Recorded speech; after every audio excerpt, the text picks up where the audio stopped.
metaanálisis que tiene que respalda esa recomendación. Esa es clase de nivel de evidencia A.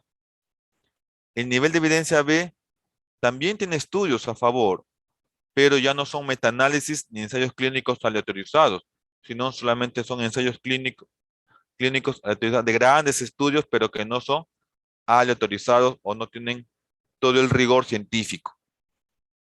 Y el nivel de evidencia C ya no son metaanálisis, ya no son estudios, sino básicamente son opinión de expertos. ¿Ya? Opinión de expertos o pequeños estudios retrospectivos o registros. Entonces, eso se refiere el nivel de evidencia.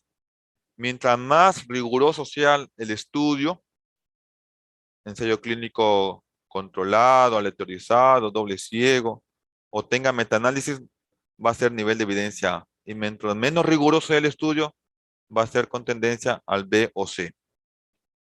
Bien. Entonces empecemos con hipertensión.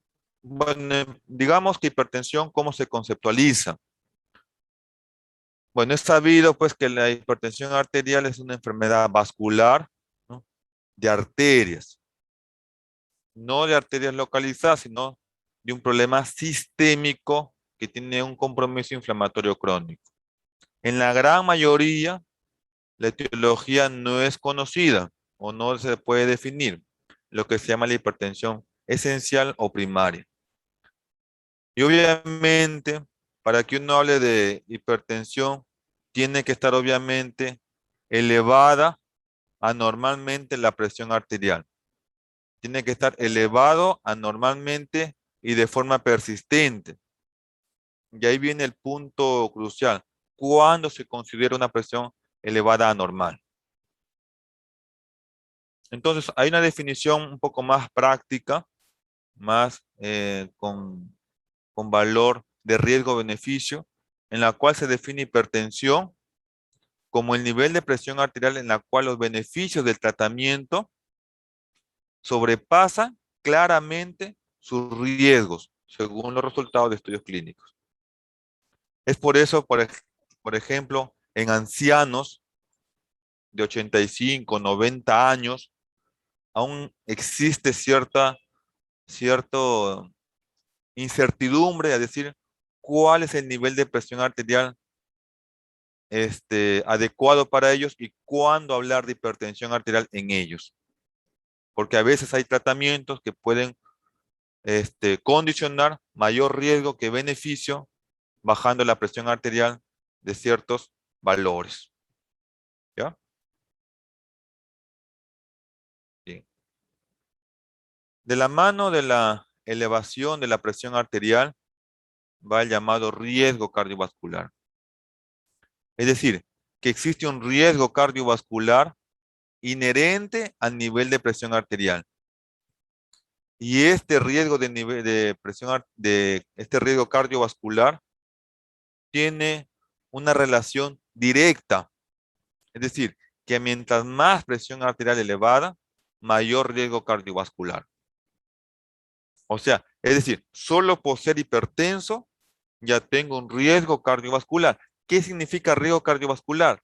La posibilidad de sufrir o de tener más adelante un infarto cardíaco, un ACV isquémico, un ACV hemorrágico, una insuficiencia cardíaca, por ejemplo, o una insuficiencia renal crónica. Entonces, esos problemas son más frecuentes mientras más elevada es la presión arterial, por un lado, y mientras más factores asociados tenga. Se menciona que la hipertensión no es curable, pero se considera que la reducción efectiva de la presión arterial reduce los eventos cardiovasculares. Hasta cierto punto es totalmente cierto. ¿A qué me refiero? Es evidente que si un paciente viene con presión arterial alta y le reducimos, su riesgo de que sufra eventos cardiovasculares va a ser menor. Pero también es cierto que hay un pequeño porcentaje de pacientes que así se les baja la presión arterial, el riesgo se mantiene. ¿Y eso por qué sucede? Una explicación es que ya las arterias están tan dañadas por el hecho de la presión arterial elevada de mucho tiempo, que ya tiene su propia evolución y que ya no es dependiente de disminuir la presión arterial. Entonces, pero se sigue manteniendo la idea de que reducir la presión arterial en el hipertenso le va a reducir el riesgo cardiovascular. Entonces, ese es un objetivo primordial en el manejo de hipertensión. Reducir la presión arterial y eso obviamente debería reducir el riesgo cardiovascular. Este es un gráfico bien conocido, antiguo ya, en el cual se demostró que de valores de 115, teniendo valores de 115, ya había cierto riesgo cardiovascular. Y este riesgo cardiovascular iba en aumento, mírenme cómo aumenta, de forma lineal y directa, aumenta el riesgo cardiovascular a medida que aumenta la presión arterial. Y eso condiciona morbimortalidad prematura, ¿ya? Es decir, eventos fatales o no fatales que causan mucha morbilidad a una edad temprana, no atribuible por su edad. Entonces, miren, desde 115 ya se ve cierto riesgo cardiovascular en el paciente que no controla su presión y que tiende a ser en aumento. ¿Cuáles son esos eventos cardiovasculares de los cuales puede surgir un hipertenso crónico? Ya les decía, el infarto cardíaco, la enfermedad coronaria. El ACV, cualquiera de los dos tipos, tanto ACV isquémico como ACV hemorrágico, pueden suceder en el paciente hipertenso crónico. La arteriopatía periférica de miembros inferiores, que muchas veces terminan en amputación. La insuficiencia cardíaca también es debido con mucha frecuencia a hipertensión, ¿no? La cardiopatía hipertensiva. De aquí falta mencionar la enfermedad renal crónica y otros, por ejemplo, como las arritmias tipo fibrilación auricular y la demencia, que por ahí se menciona, tiene que ver con la hipertensión mal controlada. Entonces, obviamente que estas que están aquí mencionadas tienen gran morbilidad y muchas de ellas mortalidad en el paciente cuando le ocurren estos eventos. Muchos pacientes con infarto fallecen, otros quedan con secuela, tipo insuficiencia cardíaca. Los ACV isquémicos, ni qué hablar, frecuentes, al igual que el ACV hemorrágico, pueden producir postración del paciente. Y eso es una carga de enfermedad para la familia y para el paciente. Igualmente la enfermedad arterial periférica y la insuficiencia cardíaca.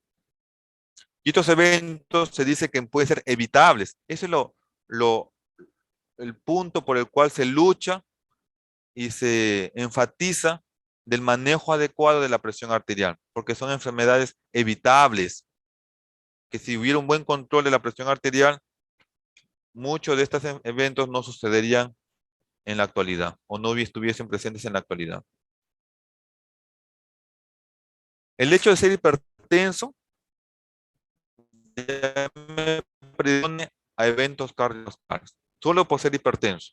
Pero si además soy del sexo masculino, si además soy anciano, si además soy fumador, tengo hipercolesterolemia, si además soy diabético u otro de los que están acá, eso me atribuye más riesgo asociado al que ya tengo por ser hipertenso, ¿no? O sea, el hipertenso va de la mano casi siempre con algún factor asociado, de edad, el sexo, tabaquismo, hipercolesterolemia, diabetes u otros de los que están acá. Es por eso que se ha intentado definir cuál es el riesgo global de un paciente hipertenso. O sea, solo por ser hipertenso tengo un riesgo, ya es conocido. Pero si es obeso, si es varón, anciano, diabético, ¿cuánto es realmente el riesgo global que tiene ese paciente de hacer eventos cardiovasculares? Entonces, para ello se han armado una serie de calculadoras o de scores, ¿no? Aquí se habla del score, en el cual involucra esto que les he marcado. Pero también hay otros factores que condicionan más riesgo asociado cardiovascular, ¿no? Como por ejemplo la retinopatía avanzada, ¿no? Que les menciono acá. Por ejemplo, el hecho de haber tenido un ACV, insuficiencia cardíaca, infarto cardíaco, arteriopatía, arritmia. Incluso llama la atención, por ejemplo, aquí el sedentarismo, por ejemplo, los factores psicológicos o psicosociales. ¿Y por qué no ahí estamos nosotros los que somos médicos con ese estrés laboral que a veces tenemos de sobrecarga y probablemente tengamos un factor más cuando seamos adultos mayores y seamos hipertensos? Entonces, hay una serie de factores que se condicionan. Los más conocidos son esos, ¿no? Incluyendo la obesidad, acá, la obesidad, que ya sabiendo que el paciente hipertenso y aparte es diabético, ya tiene un riesgo mayor que si fuera solamente hipertenso. Aquí están todos los factores que incluye esta calculadora, esta escala, score, ¿no? Y acá, pues, por ejemplo, consideran el estrés psicosocial, miren, ve, los antecedentes familiares, aquel paciente que tiene un tío o un hermano que, varón, antes de los 55 tuvo un infarto, el hecho de tener ese familiar ya le condiciona a él un mayor riesgo. Y otros que a veces no le damos importancia, miren, ve, trastornos autoinmunes, trastornos psiquiátricos, ¿no? VIH, por ejemplo, miren, ve, fibrilación auricular, esto que ya es conocido, ¿no? HBI, enfermedad renal crónica, daño estructurativo del sueño.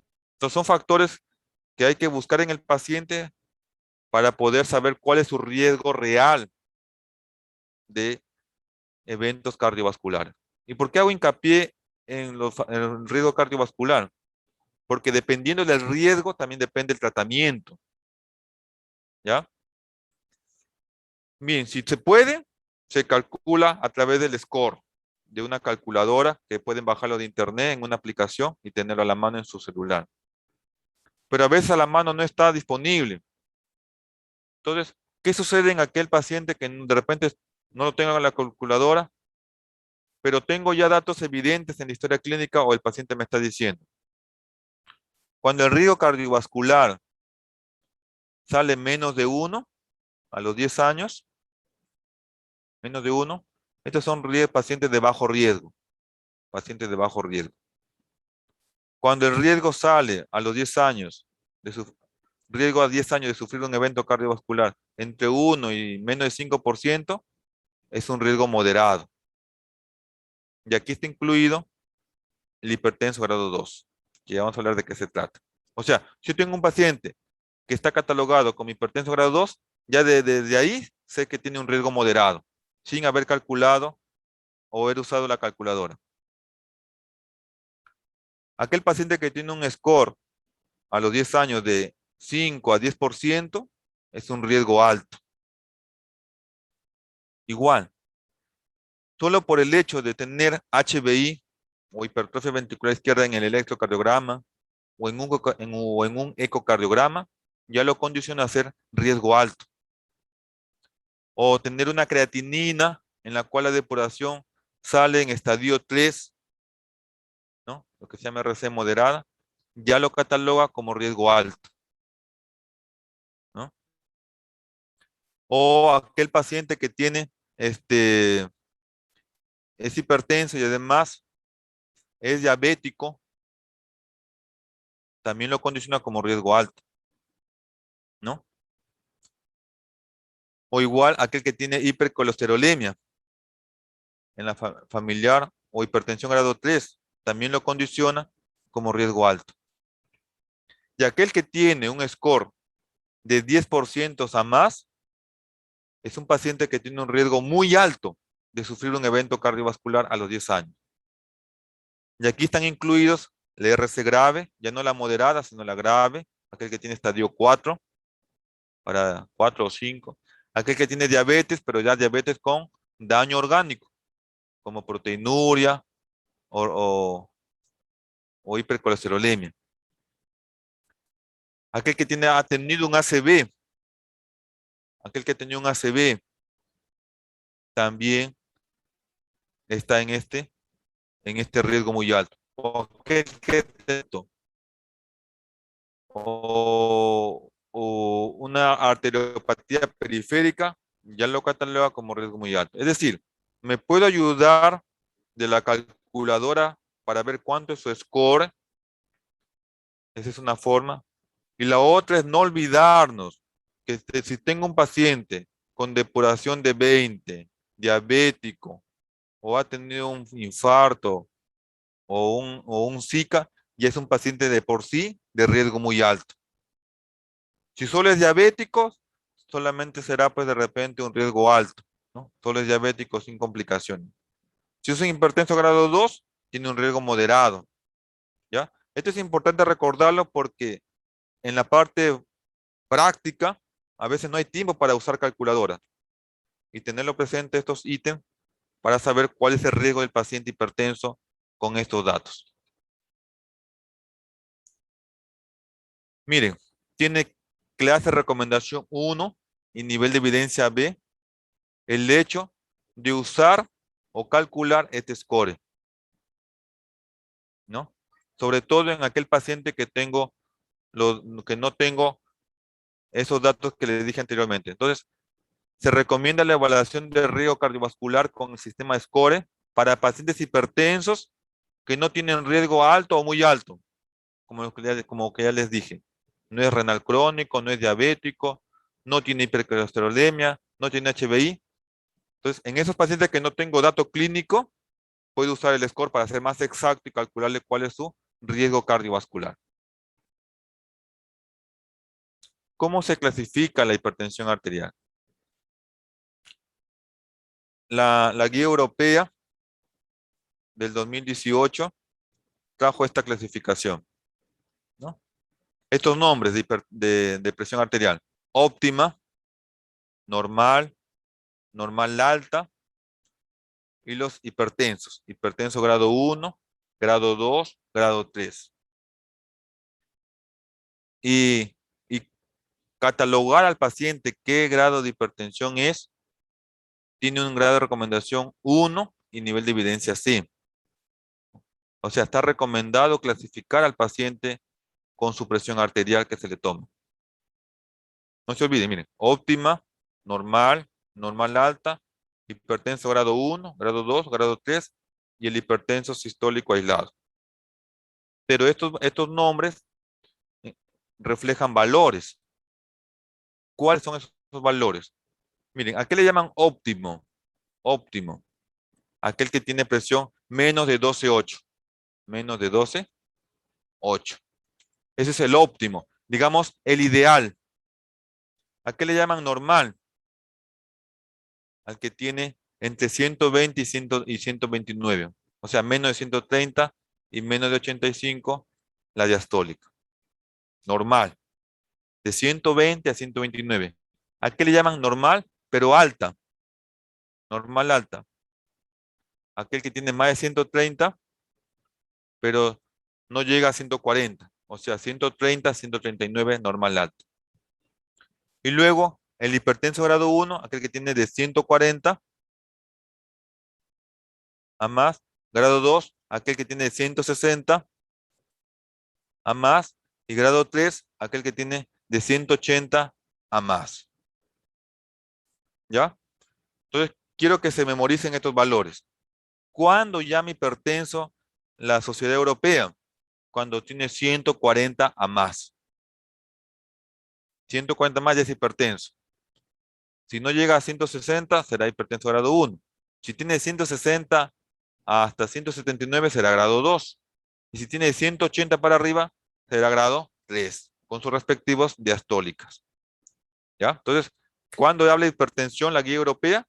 Cuando tiene 140 a más. Y normal de 120 a 129 y normal alta de 130 a 139. ¿Por qué hago hincapié en normal alta? Porque este es el que está justo para ser hipertenso. 130 a 139, normal alta. Fue toda una revolución cuando en el 2017 salió esta clasificación de la AJA, ¿no? ¿Por qué fue una revolución? Porque aquí consideraban hipertenso, aquel que tenía 130, ¿no? Y estadio 2, al que tenía 140. Entonces la europea considera hipertenso recién de 140, ¿no? Si recuerdan, ahí está, ¿no? Hipertenso grado 1 de 140, ahí recién habla de hipertensión. Fue toda una controversia que originó esta clasificación de la de americana, en la cual sacó esta clasificación, que ya no vamos a mencionar más porque ya no se da la importancia que se le dio en un inicio. Entonces, quedémonos con que hipertenso es aquel que tiene de 140 hacia arriba. Luego, la guía de la Sociedad Internacional de Hipertensión saca estas clasificaciones. Si les dan cuenta, es parecida a la europea. Miren, ve. Normal alta, aquel que está cerca del hipertenso. Miren. Aquel llama hipertenso, aquel que tiene 140 a más. La Sociedad Internacional de Hipertensión. Aquí llama grado 2 más de 160. Y aquí llama normal alta, 130 a 139. ¿Ya? Entonces, ese es cómo lo clasifica la Sociedad Internacional de Hipertensión. Casi parecido a la Sociedad Europea. Y diagnóstico, para diagnóstico de hipertensión, pues usamos diversos métodos. Miren, lo que usamos en el consultorio. La presión consulta debe ser más de 140 sobre 90. Y este aparatito que se llama MAPA, monitoreo ambulatorio de presión arterial, y el otro, la automediación de presión arterial, que son para uso en casa. Y tienen sus propios valores para hablar de hipertensión. Pero lo que se usa en los ensayos clínicos, en los estudios, lo que usamos en la práctica es la presión medida en el consultorio. Y para hablar de hipertensión debe ser más de 140 sobre 90. Aquí les traigo una comparación de las diversas guías, que hablan sobre hipertensión. Ahí está, ¿no?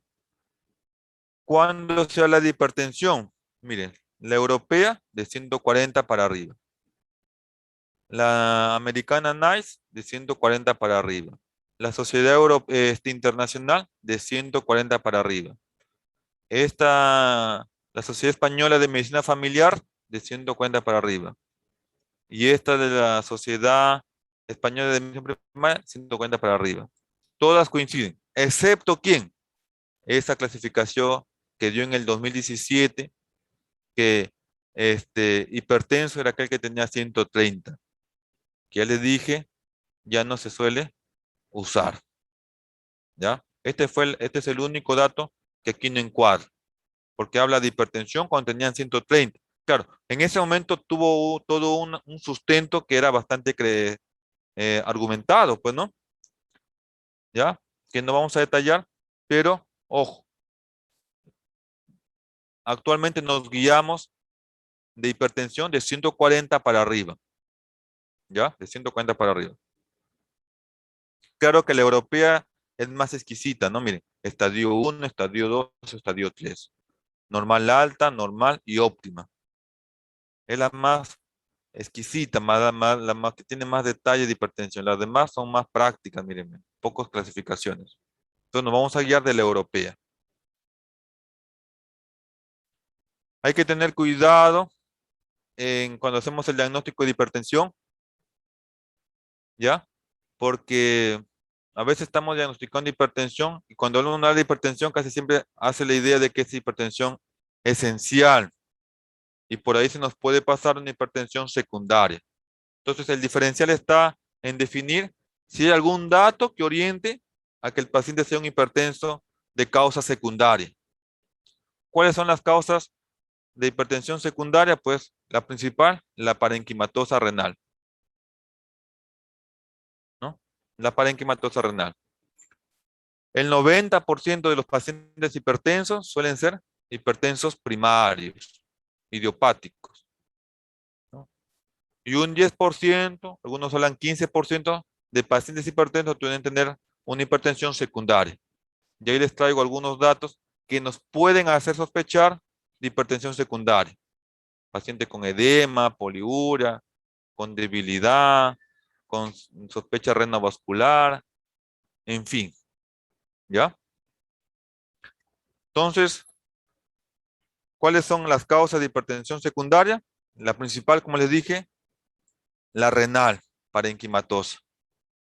Después está a nivel de las arterias renales o renovascular. La apnea obstructiva del sueño también puede dar hipertensión.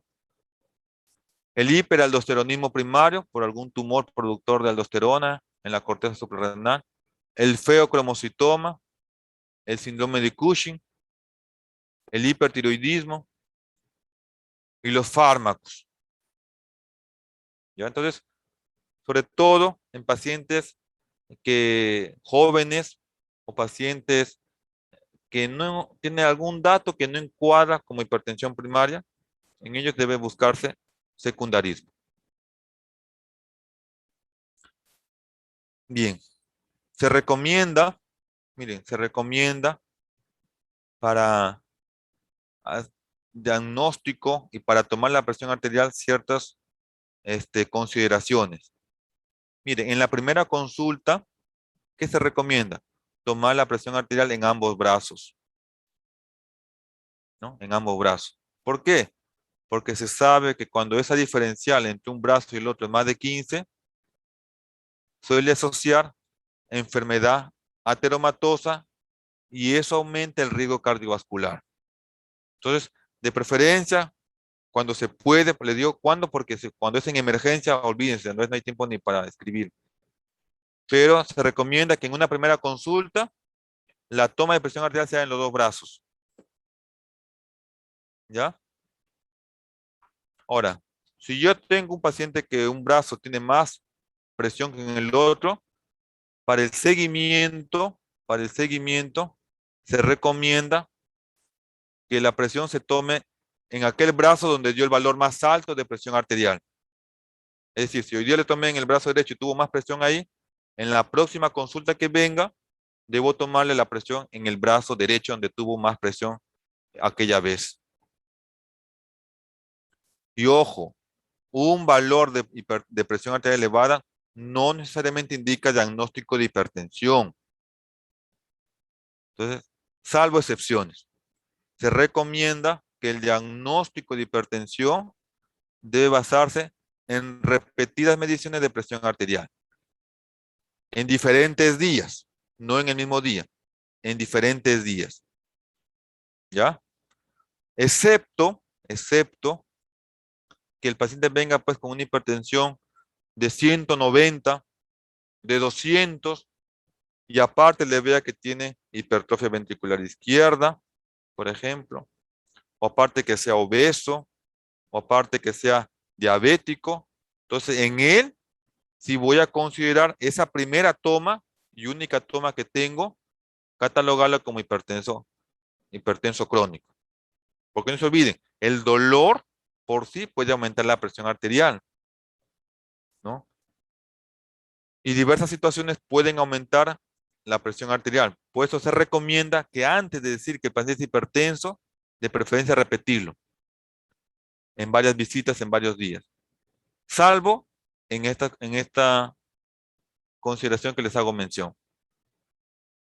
Es más, miren qué más recomienda, que se deben tomar 3 mediciones de presión arterial separadas de 1 a 2 minutos, ¿no? Miren bien, ¿no?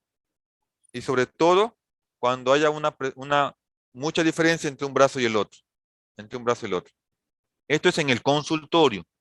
También se puede usar la medición de presión arterial que ya le deja el cardiólogo a través del mapa y el AMPA, ¿no? Y estos mapas y AMPA se usan, bueno, para situaciones especiales, ¿no? Para identificar, por ejemplo, el síndrome de bata blanca. ¿Qué es el síndrome de bata blanca? Aquel paciente que en su casa tiene presión normal y cada vez que va al consultorio presión arterial elevada.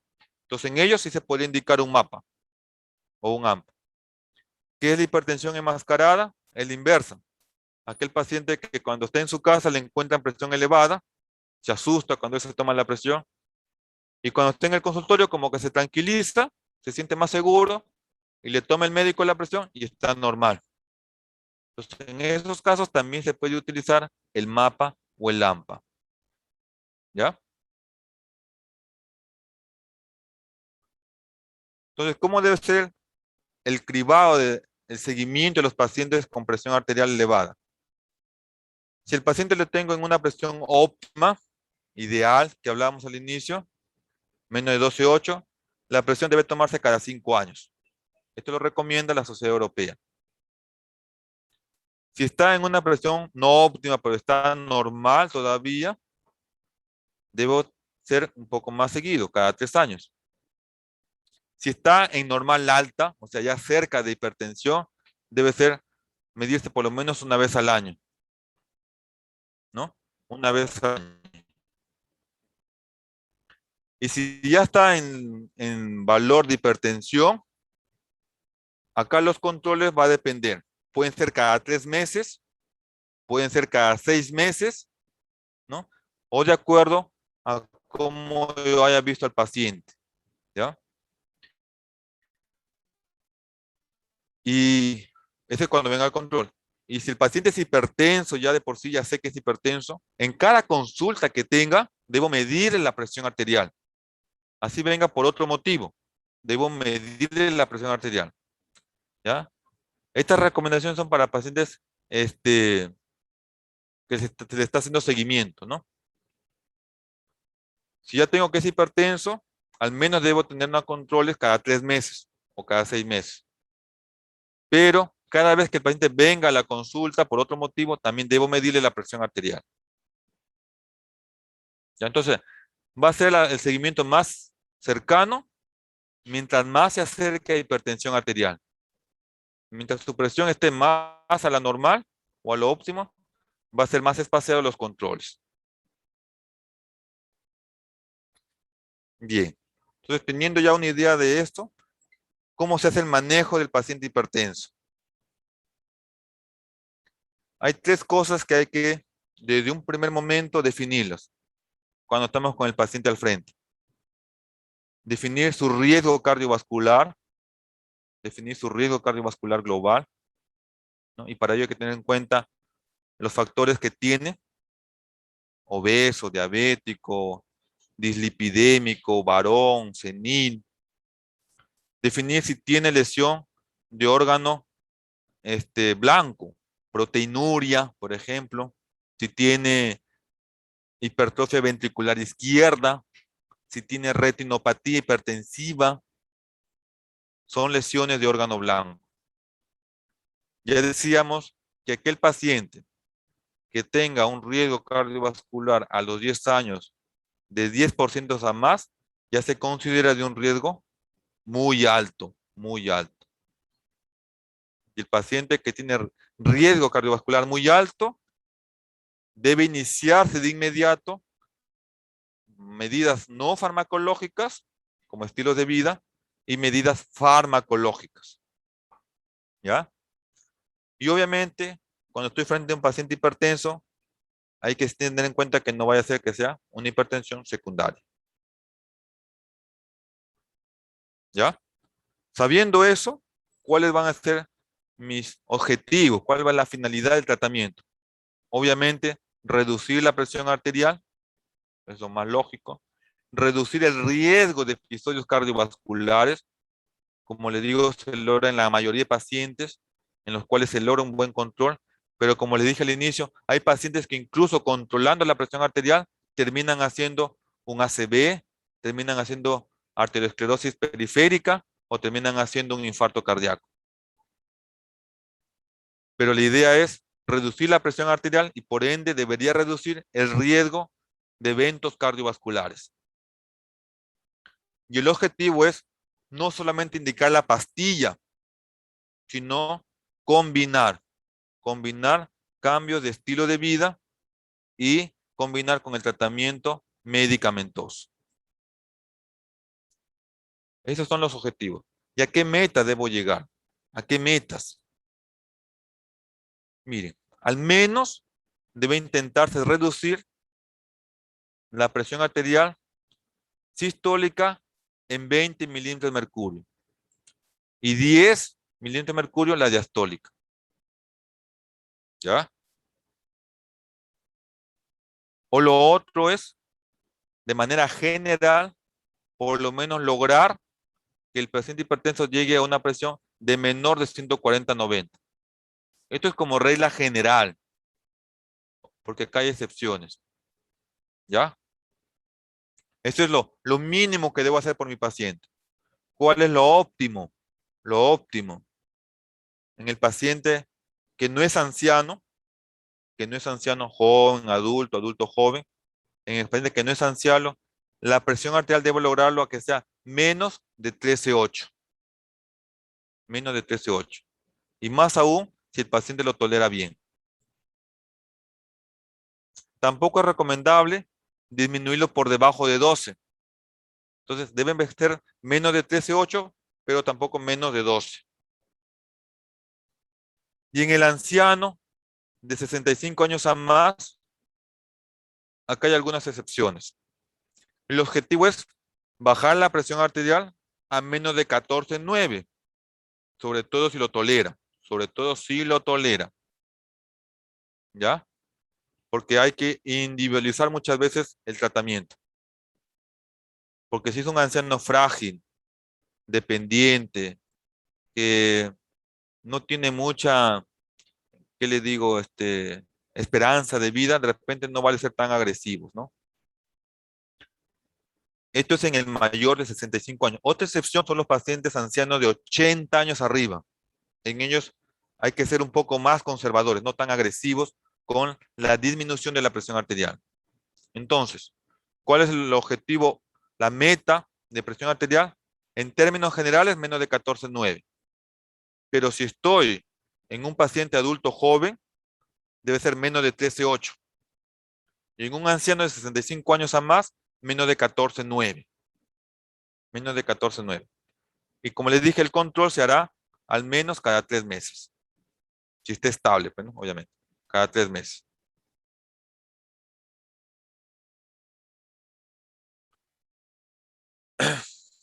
Entonces, miren qué grado de recomendación tiene el lograr que el paciente tenga una presión objetivo de 13,8 a menos 1A.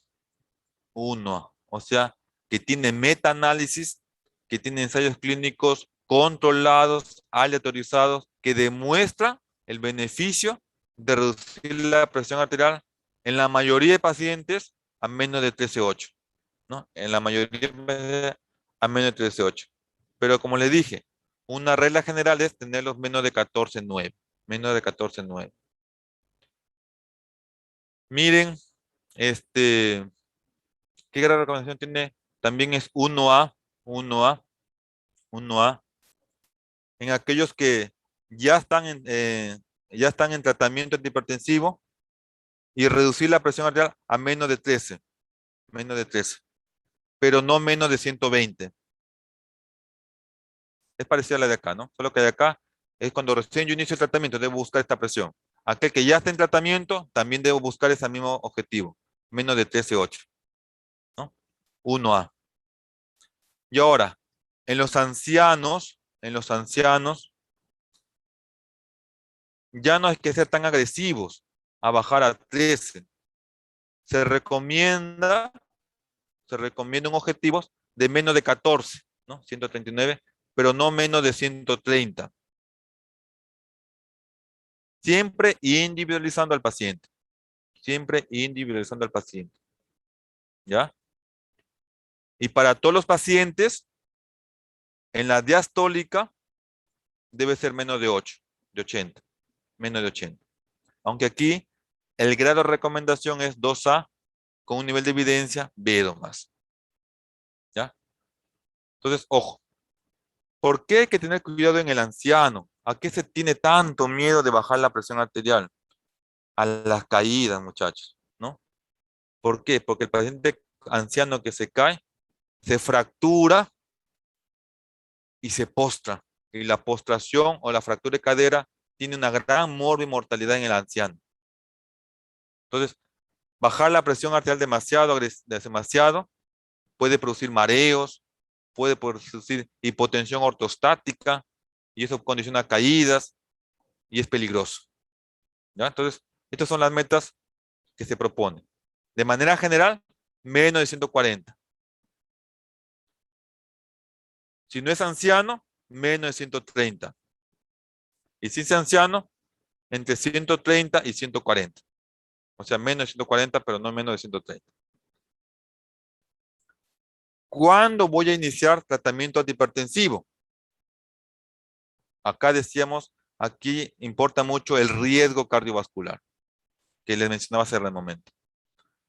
Se recomienda el inicio inmediato, mire, inicio inmediato, ¿de qué? Farmacológico para aquellos que son hipertensos grado 2 o 3, es decir, aquel que tiene de 160 a más, independiente del riesgo cardiovascular, independiente del riesgo cardiovascular. Y obviamente esto va de la mano con los estilos de vida, con los estilos de vida. O sea, farmacológico y no farmacológico. Todos los hipertensos grado 2 o 3 deben ir a terapia antihipertensiva medicamentosa y no medicamentosa. ¿Qué hay del hipertenso grado 1? En el hipertenso grado 1, que tiene riesgo bajo o moderado y no tiene daño de órgano, acá el tratamiento con pastilla es condicional. Se recomienda tratamiento farmacológico si el paciente permanece hipertenso, después de haber dado un tratamiento con estilo de vida. O sea, en el hipertenso grado 1 de riesgo bajo o moderado, solo se indica pastilla si no mejora con los estilos de vida. En cambio, en el hipertenso grado 1 de riesgo alto o con daño de órgano, ahí sí se recomienda medicamento antihipertensivo. ¿Ya? Otro por acá. ¿Qué hay de los pacientes mayores? Miren, se recomienda tratamiento farmacológico y estilo de vida a aquellos ancianos de 65 años o más, pero no de 80, ¿no? Cuando la presión esté más de 140, ¿no? Y el objetivo es bajarlo a menos de 140. En el más de 80 años, mucho cuidado, acá no está recomendado. Aquí hay que individualizar. Siempre y cuando lo tolere, porque puede ser que tenga 145, pero si lo bajo a 138, ya está con mareo, ya está medio... No, no hay que forzar ese nivel de presión si el paciente tiene, si no lo tolera, si no lo tolera. ¿Ya? Y puede considerarse el medicamento antihipertensivo cuando el riesgo cardiovascular sea muy alto o tenga enfermedad cardiovascular establecida, sobre todo infarto cardíaco. En este tipo de pacientes vamos a iniciar desde un inicio medicamento a la mano del estilo de vida. A ver, entonces vamos repasando. Estilo de vida para todos los pacientes hipertensos, y aquel que no es hipertenso, pero está cerca de ser hipertenso, es decir, el normal alto, aquel que está entre 130 y 139. En todos los hipertensos, 1, 2 o 3, estilo de vida. Entonces, en el normal alto, el medicamento lo voy a considerar el antihipertensivo solo cuando el riesgo sea muy alto, es decir, más de 10%. ¿Ya? O haya tenido un evento coronario o enfermedad coronaria, como infarto. Así tenga una presión de 136, no es hipertenso, pero tiene un infarto cardíaco, debo ya iniciar tratamiento antihipertensivo. Y en los demás, no. En el hipertenso grado 1, solamente voy a iniciar tratamiento antihipertensivo en el que tiene riesgo alto o muy alto y enfermedad cardiovascular. ¿Ya? Sin ellos, en el hipertenso que tiene grado moderado o grado bajo, les decía, se inicia medicamento solo si no mejora después de 3 a 6 meses con el estilo de vida. Entonces, hay que tener cuidado con el hipertenso grado 1, aquel que está entre 150, 148. Ellos hay que tener cuidado. Si tiene riesgo alto, va, medicamento. Si tiene riesgo bajo, solo condicional si no mejora con estilo de vida. Y en el hipertenso grado 2 y 3, de cajón, desde un inicio va medicamento para todos, a la mano de estilo de vida. Acá les traigo, miren, la comparación de las guías, ¿no? Miren, medidas no farmacológicas y considerar el farmacológico, y medidas no farmacológicas y farmacológicas desde ya. Entonces, ¿qué decía la AJA de ese tiempo que salió? Que en el que él consideraba hipertenso grado 1, solo si el riesgo, medida farmacológica para todos, pero solo farmacológica cuando el riesgo era alto, más de 10%. Entonces, olvidémonos ya de esta clasificación, por favor. ¿Ya? Entonces, repasando la europea. ¿A quién inicia farmacológico? A todo hipertenso grado 1 con riesgo alto o muy alto. A todos los hipertensos grado 2, a todos los hipertensos grado 1 que sean ancianos, o aquellos que tengan hipertensión sistólica grado 2. O sea, grado 2 y grado 3 de cajón fármaco. En cambio, en los que son grado 1 o normal alto, se considera el farmacológico solo si tienen daño de órgano o tienen riesgo alto o muy alto. Y acá está la Sociedad Internacional de Hipertensión, que es casi lo mismo de la europea. Entonces, miren, acá está este cuadro, ¿no? ¿Se acuerdan de este cuadro? Acá está el normal alto, el que ya está ser hipertenso, el hipertenso grado 1, ahí está, el hipertenso grado 2, el hipertenso grado 3. Y acá están los riesgos. Acá está el que está asintomático todavía, no tiene ninguna complicación de hipertensión. Aquí está el que tiene daño de órgano, por ejemplo, HBI, proteinuria, tiene retinopatía, pero está sin síntomas. Y aquí está el hipertenso que tiene síntomas, ¿no? Aquel que ha tenido un ACV, un infarto, o es diabético, en fin, o renal crónico estadio 4. Entonces, mientras más avanzada está la enfermedad, más riesgo, obviamente, pues, ¿no? Más riesgo. Entonces, ¿a quiénes voy a iniciar tratamiento medicamentoso? A todo grado 2 y 3 va medicamento. ¿A quién más? Al grado 1 con riesgo alto y muy alto. Y al que está normal alto, al que tiene riesgo muy alto. Entonces quedaría así. Ahí. A todos estos, medicamento antihipertensivo a la par de estilo de vida. ¿Cuáles son los que me quedan en duda? El hipertenso grado 1, que tiene riesgo bajo y riesgo moderado. ¿Ellos qué cosa? Antihipertensivo solo si no mejora con terapia de estilo de vida.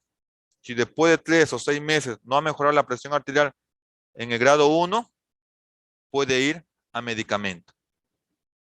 ¿Ya? Puede ir a medicamento. Entonces no se olviden, el hipertenso grado 2, de 160 para arriba, medicamento, independiente del riesgo. En el hipertenso grado 1, con riesgo alto o muy alto, medicamento. En el normal alto, aquel que no tiene hipertensión, pero tiene un riesgo muy alto, medicamento. ¿Ya? ¿Cuáles son los medicamentos que podemos iniciar y cómo podemos iniciarlo? Miren, acá hay un algoritmo. Entonces, ya sé que mi paciente es hipertenso. Ya lo clasifiqué. Hipertenso grado 1, grado 2, grado 3, o normal alto, con riesgo muy alto, o es anciano, o es hipertensión sistólica. Miren, ¿puedo considerar monoterapia? Sí. ¿Qué puedo dar? ¿Un enalapril solamente?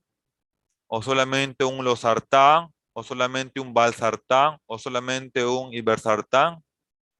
O sea, un medicamento nada más. ¿O puedo dar solamente amlodipino o nifedipino? ¿No? ¿A quiénes voy a considerar esta monoterapia, aparte del no farmacológico. Aquellos, por ejemplo, los ancianos, ¿no? Anciano frágil. En él puedo considerar monoterapia. Siempre y cuando no sea un hipertenso grado 2 o grado 3. ¿En quién más voy a considerar monoterapia? En el hipertenso grado 1. Miren, hipertenso grado 1 puedo considerar monoterapia y que tienen riesgo bajo. Monoterapia. ¿En quién desde un inicio voy a considerar terapia doble? Como un irbesartán más un amlodipino, por ejemplo. O un irbesartán más una hidroclorotiazida, ¿no? ¿A quiénes? Aquellos que sean hipertensos grado 2 o grado 3 también, pues, ¿no? Y se recomienda comenzar a dosis bajas y que vaya a ir aumentando a dosis óptimas o la máxima tolerada, ¿ya? Entonces, terapia doble, aquel que es hipertenso grado 2 o aquel que tiene riesgo cardiovascular alto o muy alto. Y si no mejora con terapia doble, puedo ir a terapia triple. Un YECA o un ARA2 con un calcio antagonista y un diurético tipo tiazídico. Y si no mejora con estos medicamentos, incluyendo un tiazídico, se llama hipertensión resistente. Y acá que se sugiere espironolactona. Aquí se sugiere espironolactona y referir a especialista. Entonces, ustedes probablemente van a manejar esto. Un losartán cada 12 en monoterapia, ¿no? De repente un losartán con amlodipino como terapia doble, o de repente un valsartán con hidroclorotiazida como terapia doble, y van a hacer el seguimiento, ¿ya? Aquí otro algoritmo, y habla de lo mismo, miren.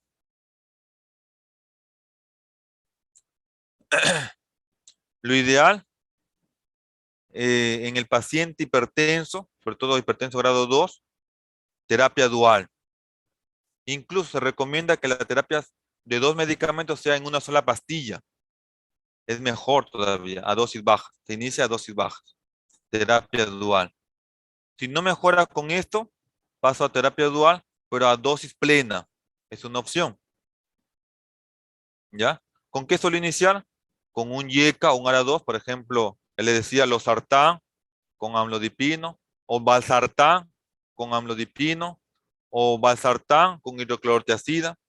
Mantengo ese medicamento y le subo la dosis. Es una opción. ¿Ya? O pasar de frente a terapia triple, en el cual se agrega un ARA2 o un YECA con un calcio antagonista y un diurético. Y si no mejora con estos 3 medicamentos, incluyendo el diurético tiazídico, ahí se cataloga con hipertensión resistente. ¿Y qué se sugiere agregar? Espironolactona. Espironolactona, igual que el cuadro anterior. Esa es la sugerencia que hace la Sociedad Internacional de Hipertensión del año pasado, que es parecida a las otras guías. Este es de la Europea de 2018. ¿Qué dice?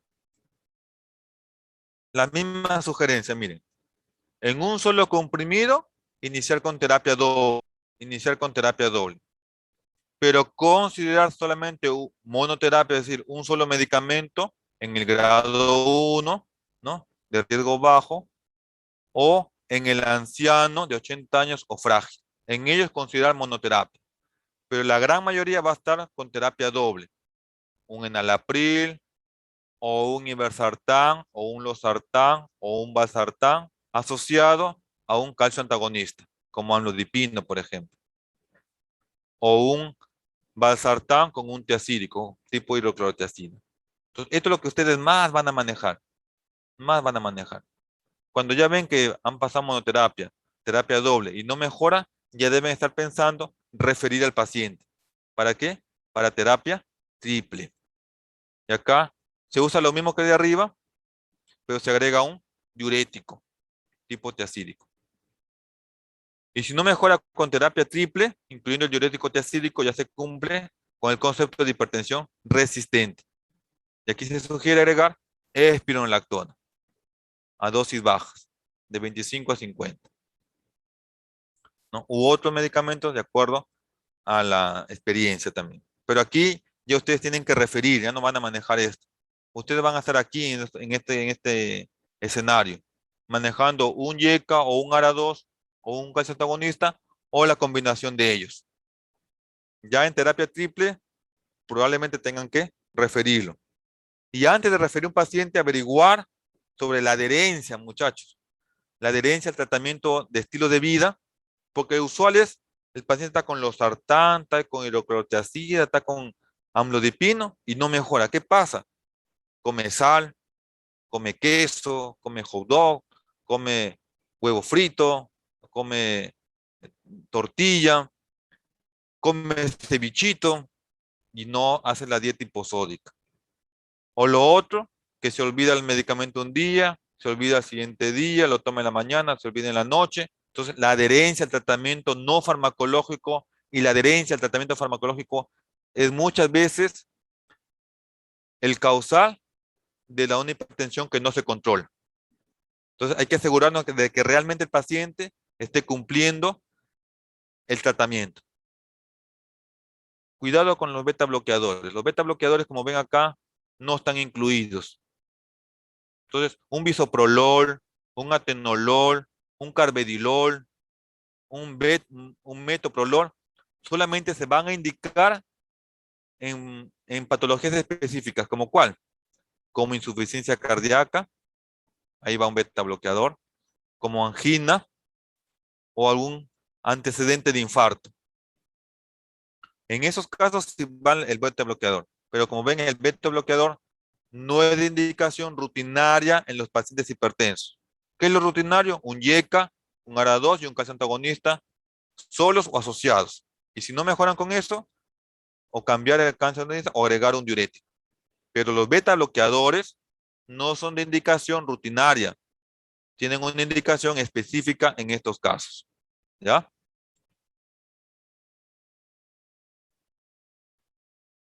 Entonces, ¿cuáles son los grupos de medicamentos más usados para hipertensión? Los YECA, los ARA2, los beta bloqueantes, los calcio antagonistas y los diuréticos. Y están demostrados que sí son beneficiosos. Nivel de evidencia A, clase de recomendación 1, 1A. ¿Se recomienda tratamiento combinado? Sí. Miren, 1A de recomendación, 1A. O sea, hay metaanálisis que han demostrado que es beneficioso el tratamiento combinado. ¿Se puede combinar beta bloqueantes? Claro que sí, pero siempre y cuando haya una indicación específica, como angina, como infarto cardíaco o insuficiencia cardíaca. Aparte de lo demás, ahí se puede agregar un beta bloqueante. Igual, grado de recomendación 1A. O sea, hay metaanálisis que han demostrado que es beneficioso. Y los medicamentos combinados se pueden ir agregando uno hasta llegar a la terapia triple. No se recomienda usar dos medicamentos del mismo grupo o dos medicamentos que bloqueen el sistema renina-angiotensina-aldosterona. Por ejemplo, un YECA más un ARA2 no está indicado. No tiene indicación y no se recomienda esa combinación. Enalapril con valsartán, enalapril con losartán, enalapril con irbesartán, no se recomienda. ¿Ya? ¿Cuáles son los objetivos específicos de lograr la presión arterial? En el paciente que no es anciano, que no es anciano, que no es anciano, miren, la gran mayoría, la sistólica debe ser por debajo de 130, como les dije al inicio, ¿no? Por debajo de 130. Pero no se recomienda menor de 120. No se recomienda menor de 120. O sea, con que llegue a menos de 130, ya estoy contento. Y la diastólica menos de 80. Menos de 80. En el anciano, en el anciano de 80 años para arriba, el objetivo es menos de 140. Menos, sobre todo si lo tolera. Pero 136. Se marea, se siente agotado, se siente que le da vueltas a la cabeza, hipotensión ortostática, dejarlo con sus 145, 150 que maneje. En el paciente de 80 años, a más, menos 140. El mismo objetivo tiene en el paciente anciano de 65 a 79 años, menos de 140. Y la diastólica menos de 80. ¿Ya? Entonces, ¿cuál es el objetivo? En paciente no anciano, menos de 130. Menos de 130. Y en el anciano, menos de 140. Menos de 140. Pero no menos de 130. Miren acá la comparación de las diferentes guías. Acá está la europea, ¿no? Acá está la sociedad internacional, ¿no? Acá está la AJA y acá está la NICE, ¿no? Casi todas coinciden, por ejemplo, en todos los pacientes, menos de 100, acá menos de 140 hasta 120, o sea, acá menos de 140. Y en el anciano, miren, por ejemplo, la NICE, que sea menos de 150 se contenta. Pero en el anciano, acá, ¿dónde está? No, no lo pone, ¿no? Pero en el anciano de 65 años, por ejemplo, propone menos 130 aquí en la Sociedad Internacional de la Hipertensión y en la, en la europea, menos de 140. Menos de 140. Entonces, lo que hemos revisado es de la europea. En el anciano, menos de 140 está bien, ¿ya? Y en la hipertensión que no es anciano, menos de 130 es el objetivo. Entonces, ¿cuáles son los hipertensivos? Ya les he ido mencionando, ¿no? Estos son todos los que pueden haber, por ejemplo, en España y estos, ¿no? En nuestro país, de todos estos que tenemos, por ejemplo, la hidroclorotiazida si tenemos, ¿no? Vienen en tabletitas de 25 y se puede indicar la mitad o una o dos diarias, una vez al día, una vez al día. Hay que tener cuidado porque la hidroclorotiazida puede producir hipercalcemia, puede producir ácido úrico elevado, ¿no? Y hay que tener cuidado, hay que tener cuidado. Entre los YECAS, el más conocido es enalapril, que viene de 10 miligramos y de 20. Se puede iniciar con 10 cada 12. Y también tenemos lisinopril, que viene de 10 miligramos. ¿Ya? ¿Qué hay que tener cuidado? Uno, de no combinar con ARA2. Y dos, hay que tener cuidado con el potasio, porque pueden aumentar y producir hiperpotasemia. La ventaja es que estos indican una o dos veces al día. En cambio, el captopril se tiene que indicar 2 a 3 veces al día. Y los ARA2, todos los que están acá sí tenemos en el país. El candesartán, iversartán, losartán, olmesartán y valsartán. ¿Son más potentes que los YECAS? Sí, son más potentes en bajar la presión arterial. Los ARA2 se recomiendan cuando un YECA produce efecto adverso, como tos, o no controla, ¿no? Por ejemplo, el iversartán viene de 150 y se puede indicar una o dos tabletas al día. Y se puede indicar una o dos veces al día. Es decir, 150 en la mañana, 150 en la noche. El losartán viene de 50 y se puede indicar 50 en la mañana, 50 en la noche. O 50 una vez al día. Igual el iversartán, 150 una vez al día. O se puede indicar 300 una vez al día también. O el mesartán viene de 20 y se indica una vez al día. Y el valsartán viene de 80. Se puede indicar una o dos veces al día. Entre los calcio antagonistas más conocidos tenemos el nifedipino, pero ojo, de liberación retardada. Ya no el Adalaz oro que hacía efecto rápido, porque producía demasiada hipotensión. Y el amlodipino. El amlodipino viene de 5 y de 10 miligramos y se indica una vez al día. Puede ser 5 miligramos una vez al día asociado a su losartán, por ejemplo, o a su valsartán. Y el nifedipino viene de 30 y se puede indicar una o dos veces al día. Dentro de los calcio antagonistas se recomiendan estos. Los no dilopiridínicos como diltiazem y verapamil se indican siempre y cuando haya arritmia. Por ejemplo, fibrilación auricular.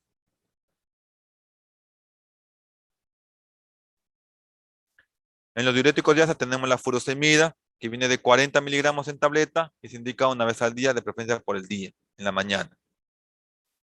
En la espironolactona, que viene de 25, se indica una o dos aletitas una vez al día, también en la mañana. Entonces, ¿cuándo van a indicar espironolactona? En aquel paciente que no mejora con un YECA, con un ARA, asociado a un calcio antagonista o a un diurético tipo tiacídico. Es decir, cuando ya cumpla hipertensión resistente. Y los beta bloqueantes como bisoprolol, atenolol, nebivolol, carvedilol, solo cuando hay angina de pecho, infarto cardíaco o insuficiencia cardíaca.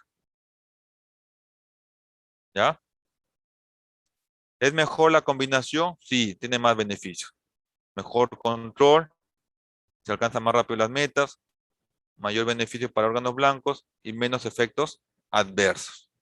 Incluso se recomienda que la combinación de medicamentos sea en una sola píldora, en una sola pastilla, incluso hasta 3 medicamentos.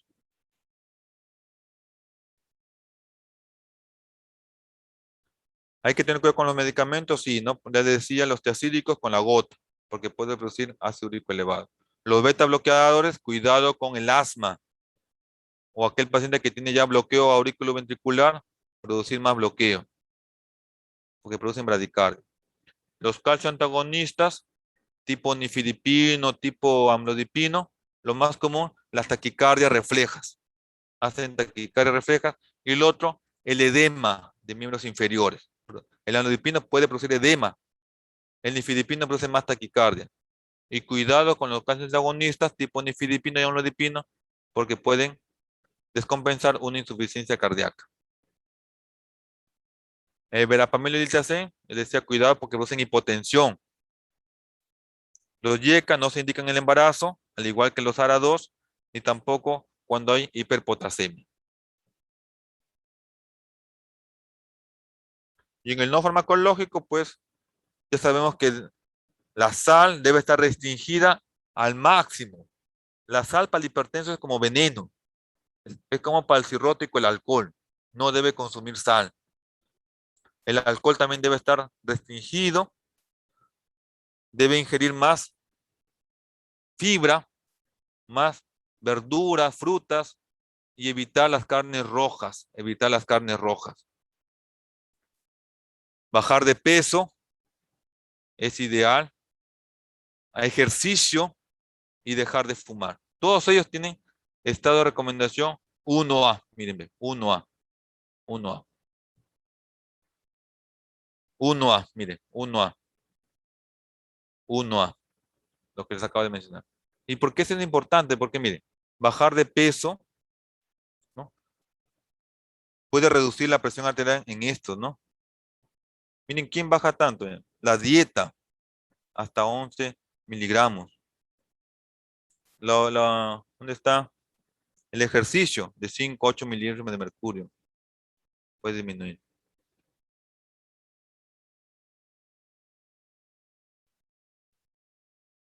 Bien.